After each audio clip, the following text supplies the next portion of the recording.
ಮಾಡಿಸ್ಕೊಂಡ್ಬರ್ತೇನೆ. ನನ್ನ ಹೆಸರು ಶಿವಲಿಂಗ ತಿರ್ಕಿ ಅಂತೇಳಿ, ಬಾಗಲಕೋಟೆ ಜಿಲ್ಲೆಯ ಮಹಾನೀರ್ಪುರ ನನ್ನ ನೇಟಿವ್ ಊರು. ಬಾಗಲಕೋಟೆ, ಬೆಳಗಾವಿ, ಆಮೇಲೆ ಕೊಪ್ಪಳ, ಗದಗು ಆ ಕಡೆ ಎಲ್ಲ ಭಾಗದ ಜನರನ್ನು ಸಾಕಷ್ಟು ಸಂಪರ್ಕದಲ್ಲಿದ್ದೀವಿ. ದೊಡ್ಡಬಳ್ಳಾಪುರಕ್ಕೂ ಕೂಡ ನಾನು ಬಂದಿರೋದು ಇದು 3ನೇ ಬಾರಿ. ಕೊನೆ ಬಾರಿ ಅಣ್ಣವರ ಒಂದು ಸಭೆ ಕರೆದಿದ್ರು, ಆ ಸಮಯದಲ್ಲೂ ಕೂಡ ಬಂದು ಭಾಗವಹಿಸಿದ್ದೆ.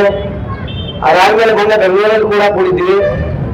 ಇವರಲ್ಲಿ ವಿನಂತಿ ಮಾಡಿಕೊಂಡಾಗ ಬೆಳಗಾವಿಯ ಸುವರ್ಣಸೌಧ ಮುಂದೆ ಹೋರಾಟಕ್ಕೆ ಇಲ್ಲಿಂದ ಒಂದು ಬಸ್ಸನ್ನು ಮಾಡ್ಕೊಂಡು ಕೂಡ ನಮ್ಮೆಲ್ಲ ನೇಕಾರ ಬೆಳಗಾವಿಗೆ ಬಂದಿದ್ರು. ಅವತ್ತು ಬೆಳಗಾವಿ ಜಿಲ್ಲೆಯ ಉಸ್ತುವಾರಿ ಸಚಿವರಾದಂತಹ ಮಾನ್ಯ ಜಾರಕಿಹೊಳಿ ಸಾಹೇಬರಿಗೆ ಈ ವಿಷಯ ಬಗ್ಗೆ ಗಮನಕ್ಕೂ ಕೂಡ ಇವರೆಲ್ಲರೂ ಕೂಡ ತಗೊಂಡು ಬಂದರು. ಅವರನ್ನು ಕೂಡ ಒಂದು 15 ದಿನಗಳಲ್ಲಿ ಸರ್ಕಾರದ ಮಟ್ಟದಲ್ಲಿ ಸಭೆಯನ್ನು ಮಾಡಿ ಸಮಸ್ಯೆಗಳ ಬಗ್ಗೆ ಕೂಲಂಕುಷವಾಗಿ ಚರ್ಚೆಯನ್ನು ಮಾಡಿ ಅದಕ್ಕೆ ಏನು ಪರಿಹಾರ ಮಾಡಬೇಕು ಚರ್ಚೆ ಮಾಡೋಣ ಅಂತ ಹೇಳ್ಯಾರ. ಇವತ್ತು ದೊಡ್ಡಬಳ್ಳಾಪುರದಲ್ಲಿ ಬಂದ್ ಕರೆಯನ್ನು ಕೊಡುವುದರ ಮೂಲಕ ನೇಕಾರರ ಹೋರಾಟದ ಒಂದು ಒಗ್ಗಟ್ಟನ್ನ ತೋರಿಸುವಂತ ಕೆಲಸ ತಾವೆಲ್ಲ ಮಾಡ್ತಾ ಇದ್ದೀರಿ. ಮೊದಲೇದು ಇದು ಬಹಳ ಸಂತೋಷದ ಸಂಗತಿ. ಆದ್ಮೇಲೆ ನಾವು ಏನೇನೋ ಕೇಳಕ್ ಹೊಂತೀವಿ, ಇವತ್ತು ಏನ್ ಕೇಳಕತ್ತೀವಿ ಅನ್ನುವಂಥದ್ದನ್ನು ಆತ್ಮಾವಲೋಕನ ಮಾಡ್ಕೋಬೇಕು.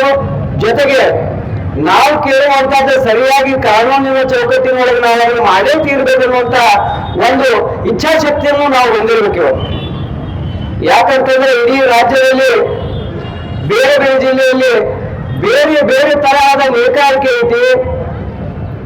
ಆ ನೇಕಾರಿಕೆಯಲ್ಲಿ ಬೇರೆ ಬೇರೆ ತರಹದ ಸಮಸ್ಯೆಗಳು ಬೇರೆ ಬೇರೆ ರೀತಿಯಲ್ಲಿ ಅದಾವ.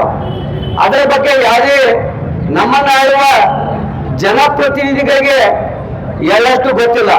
ಅವರಿಗೆ ಲಾರಿ ಅಂದ್ರೆ ಗೊತ್ತಿಲ್ಲ, ಮಗ್ ಅಂದ್ರೆ ಗೊತ್ತಿಲ್ಲ, ಕರೆಂಟ್ ಬಿಟ್ರೆ ಅಂದ್ರೆ ಗೊತ್ತಿಲ್ಲ, ಕಂಡಿಕೆ ಅಂದ್ರೆ ಗೊತ್ತಿಲ್ಲ, ಚರಕ್ ಅಂದ್ರೆ ಗೊತ್ತಿಲ್ಲ, ತೆನಿತಿರುವ ಸೀರೆ ಅಂದ್ರೆ ಗೊತ್ತಿಲ್ಲ. ಗೊತ್ತೈತೇನ್ರಿ ಯಾರಿಗೆ? ಸದನದೊಳಗೆ ಈ ಬಗ್ಗೆ ಇಂಥ ಶಬ್ದಗಳ ಬಳಕೆ ಆಗ್ತಾವ ಅಲ್ಲೇ ಆಗ್ಯಾವೇನ್ರಿ? 40-50 ವರ್ಷ ಆಯ್ತು ನನ್ನ ತಂದೆ ಹೇಳಿದ್ರು. ಅದಾದ್ಮೇಲೆ ಅವ್ರ ಜೊತೆಯಲ್ಲಿ ನಾನು ಹೇಳಿದೆ. ಅದಾದ್ಮೇಲೆ ನಾವು ನಮ್ಮ ಮಕ್ಕಳನ್ನು ನೇಯ್ಸಕ್ ಹತ್ಲಿಲ್ಲ. ಇವತ್ತು ಯಾಕೆ ಹತ್ಲಿಲ್ಲ? ಇದರಲ್ಲಿ ಏನೂ ಇಲ್ಲ, ಕೇವಲ ಇದು ತೆಲಿಗೆ ಎಣ್ಣೆ ಹಚ್ಕೊಳ್ಳಾಕ, ಒಂದು ಬಟ್ಟೆ ಹಾಕೊಳ್ಳಾಕ ಅಷ್ಟ ಉಪಯೋಗ ಮಾಡಕೈತಿ. ಇದರಲ್ಲಿ ನಾವು ಕಾರು, ಬಂಗ್ಲೆ, MLA, MP ಏನೂ ಆಗಂಗಿಲ್ಲ ಅಂತೇಳಿ ನಮ್ಗೆಲ್ಲರಿಗೂ ಮನವರಿಕೆ ಆಯ್ತು. ಆತ ಇಲ್ರಿ. ಅದಕ್ಕೆ ನಾವು ಏನ್ ಮಾಡ್ತಾ ಇದೀವಿ, ಇವತ್ತಿನ ತನಕನೂ ಇಡೀ ರಾಜ್ಯದಲ್ಲಿ ನೇಕಾರರು ಅಂದ್ರೆ ಅವ್ರು ನೇಕಾರಿಕೆ ಮಾಡೋರಿರ್ಲಿ, ವೃತ್ತಿ ಮಾಡೋರಿರ್ಲಿ, ಎಲ್ಲರೂ ಸೇರ್ಕೊಂಡು ಒಂದು 50ರಿಂದ 55 ಲಕ್ಷ ಜನ ಇದೀವಿ. 50ರಿಂದ 55 ಲಕ್ಷ ಜನ ಇದ್ರೂ ಸಹಿತ 1 ಲಕ್ಷ ಓಟ್ ತಗೊಂಡ್ರು ಅವ್ರು MLA ಆಗ್ತೀವಿ ನಾವು. ಎಷ್ಟು? 1 ಲಕ್ಷ ಒತ್ತುಗಳನ್ನು ತಗೊಂಡ್ರೆ ನಾವು ಒಬ್ರು MLA ಆಗಿ ಆಯ್ಕೆ ಆಗ್ತೀವಿ. ಎಲ್ಲಾ ಕ್ಷೇತ್ರಗಳನ್ನು ಚೆಕ್ ಮಾಡಿ ನೋಡ್ರಿ. 224 ಕ್ಷೇತ್ರದೊಳಗ ಎಲ್ಲ ಕಡೆ ನೇಕಾರದೀವಿ. ಅದೀವೇ ಇಲ್ವಾ? ಆದ್ರೂ ಇವತ್ತು ನಾವು ಬೀದಿ ಮೇಲೆ ಕುಂಡ್ರು ಪರಿಸ್ಥಿತಿ ಐತಿ. ಯಾಕ? ಇದು ನಮ್ಮ ಮೊದಲೇ ಪ್ರಶ್ನೆ. ಹೌದಾ? ಮುಂದೆ ನಮ್ಮ ಸಮಸ್ಯೆಗಳ ಬಗ್ಗೆ ಸದನದಲ್ಲಿ ಕೂಲಂಕುಷವಾಗಿ ಚರ್ಚೆ ಆಗೋದಿಲ್ಲ.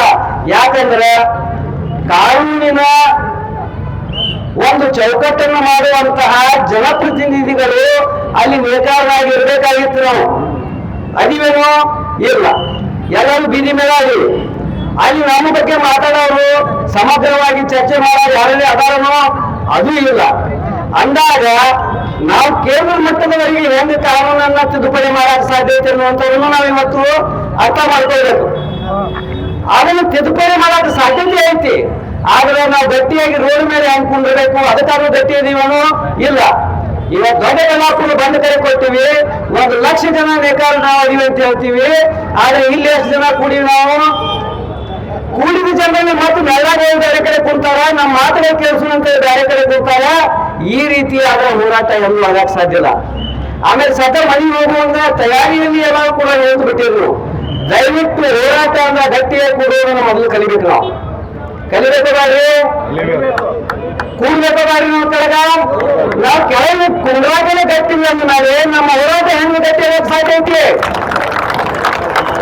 ಆತ್ಮೀಯರೇ, ಇವತ್ತಿನ ತನಕ ನಾವು ಕರೆಂಟ್ ಫ್ರೀ ತಗೋಬೇಕಾದ್ರೆ ಕೊಟ್ಟಿವಿ ಅಂತೆಲ್ಲ ಹೇಳ್ತಾರೆ, ವರ್ಣನೆ ಮಾಡ್ತಾರೆ. ಆದ್ರೆ ತಗೋಬೇಕಾದ್ರೆ ಏನು ತೊಂದರೆ ಆಗಿತ್ತು ನಮಗ್ ಗೊತ್ತು. 650 ಕಿಲೋಮೀಟರ್ ಮ್ಯಾಗಿಂದ ಬುತ್ತಿ ಕಟ್ಕೊಂಡು ಬರ್ತಿದ್ದೀವಿ ಪ್ರತಿದಿನ. ಕುಮಾರಸ್ವಾಮಿ ಅವ್ರನ್ನ ಪ್ರತಿ 15 ದಿವಸಕ್ಕೊಂದು ಭೇಟಿ ಆಗ್ತಿದ್ವಿ ಕುಮಾರ ಕೃಪಾದಾಗ. ಆಮೇಲೆ ಕೊನೆಗೆ ಎಂತ ಸಮಸ್ಯೆ ಬಂತು ಅಂತಂದ್ರೆ